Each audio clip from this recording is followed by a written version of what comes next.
The fall season is the time of year when publishers pull out all the stops with their big, and we mean that literally, important nonfiction.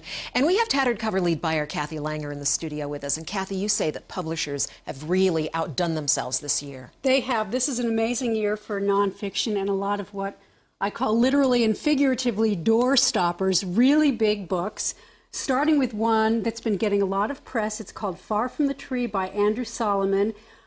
It's a big book, but actually he started out with 40,000 pages. We're down to 700. And it's about children who are born and grow up differently from what their parents expected, whether they're disabled, have autism, are gay, are deaf, are dwarves. And he talks about how there's a commonality among all of those families. And it's a really interesting, different way to look at growing up, those children who have fallen far from the tree. As the old adage goes, the apple doesn't fall far from the tree. Right. These children have, and it's important to look at. And you can dip in and out. Don't be daunted by the size of it. And this book in particular has been getting a lot of attention nationally. Yes. And so has this one. Yes, and another one, The Generals by Ricks, and this is a guy who spent the last 3 decades looking at the American military, and he's looking at generals and the command from World War II to today. It's a pretty critical look at the culture of the Army and its values and strategies. The last chapter is on Petraeus, and actually it's fairly favorable to him, but he really thinks we need to look at the culture of our Army right now. I heard an interesting interview with this man on NPR recently. Great. And of course, we all know about this guy. Yes. Well, this is the quintessential biography of Winston Churchill and William Manchester. This is the third of a 3-volume work on Churchill, and Manchester actually died and someone else had to finish it. His name is Paul Reed. And we've had special orders for this in our store for 20 years, so you know it's been wildly anticipated. It's 1940 to 1965, and then there is also the 3-volume set, which indeed is a door stopper. So people put in their orders for this one, and this one is included in the 3-volume set. Okay. Yes. What else do you have for us? And then this is a huge year for rock bios, and I chose Neil Young, Waging Heavy Peace, as my favorite. He's one of my favorite musical artists, back from the Buffalo Springfield to today, and he continues to evolve artistically, and it's a really interesting look at his life and his creations, and just very fun. Then this is a myth-busting book next, Marmee and Louise. If you've read Little Women, you know who Marmee is.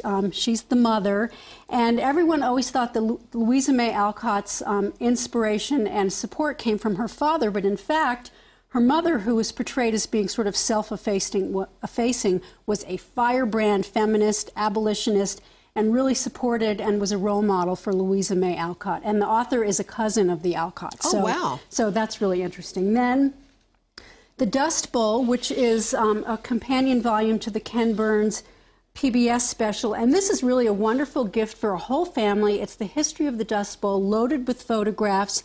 So it gives you a lot of background, and there are some fairly frightening parallels to what's happening today with the climate and the weather. And if I have a moment, I'd like to show one picture of Colorado, which was deeply affected by the Dust Bowl. If you can see at the top there, that's a dust storm looming onto a town. It's in Baca County, and it was just devastating to millions of acres and millions of people. So this is important to our history. So if you were watching the Dust Bowl last night on PBS, this is the companion volume. Okay, then and very quickly The here. Signal and the Noise. This is Nate Silver, who is a statistician, but he's a hot guy right now. Oh, he's a rock star right now. He got it right in the election, didn't he? He did, and it can tell you how to kind of filter out all the noise that comes our way and find the essence of what your work is, what you're predicting. It's just a really good, it's an intellectual door stopper, but very applicable to our daily lives. And a tiny little volume here for those of us who are intimidated by these huge tomes. A sweet little philosophy called Travels with Epicurus. Epicurus was a 3rd century BC philosopher. Daniel Klein is a contemporary philosopher. And this is looking at how to approach and experience old age well, which is kind of a scary topic, but he gives it a really great balance. It's kind of the anti-bucket list. It's enjoy friendship, conversation, and most of us, hopefully will have to know how to be old well. So this is great for anybody. Fantastic. Thanks, Cathy. And we've put a link to today's list at thedenverchannel.com. Just scroll down until you find the big red button. It's on the right side near the center of the home page. And I'll also post this list of Cathy's on my Facebook page. We'll send it back now to Mitch.